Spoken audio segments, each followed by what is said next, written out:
Mucaa yeroo dubbatu sagaleessaa artistii Hacaaluu fakkaatu. Mucaa kana dhugaa dubbachuufani qaamaan argee hin beeku, garuu miidiyaa marrattan isa beekaa jechuudha. Miidiyaa marrattan isa argee yeroo inni dubbatu Hacaaluuma sagaleensaa Hacaaluu fakkaataa jechuudha. Wanti inni godhu hundumtuu Hacaaluuma fakkaataa jechuudha. Akkas jedhe yeroo tokko interviyuu dubbatee. Isa booda namni yeroo na argu anaan makiinaa keessatti lafatti yeroo na arganii Hacaaluu lammaffaa naan jedhuu jedhe yeroo dubbate jechuudha. Dhuguma sagaleessaa immoo yeroo dubbatu Hacaaluuma fakkaata dhugaa dubbachuuf jechuudha.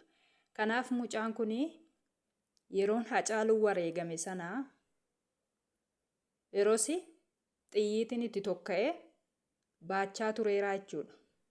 Mucaan kun yeroo sanaa mana yaalaa dhaqeetanii doktoroonni ba'uu hin danda'u naan jedhaniitu na deebisanii jedhee xiyyiitiin sun keessa gizee tureetti jechuudha. Mucaan kun yeroo dubbatu interviyuu yeroo godhame xiyyiitiin sunii jedhe yeroon karaa dheeraa fa'aa deemu natti dhaga'amaa jedhe. Wantoota ulfaataa immoo yoon ol fuudhee baadhee natti dhaga'amaa jedhe.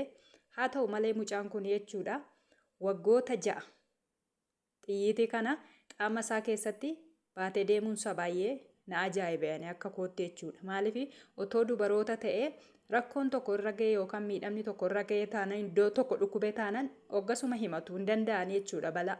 Garuu dhiirri baay'ee caqqaanyiidha. Maaliif jennaan dhiirri waa tokko dafee hin himatu. Maaliif bakka yeroo humna isaatii ol ta'u yeroo dadhabu yeroo sammuu isaatii ol ta'u bichaa dubbataa jechuudha. Baatee mataa bakka caqqaanyiidha jechuudha. Dhugaa dubbachuuf ani mucaa kanarratti argee mucaan kun xiyyiitii kana waggaa 6 baatee deemaa ture. Har'a immoo humna isaatii ol ta'eennaan yaalamuuf mana yaalaa deemee jechuudha. Baay'ee nama garrama garuu akkaataa cimina isaa jechuudha dhugaa dubbachuufi. Kanaaf mucaan kun immoo yaalamaa jira, mana yaalaa seeneeraa.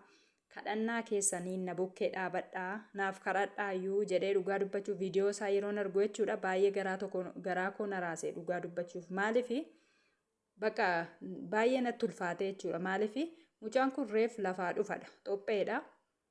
Egaa kaakun immoo isa mudate.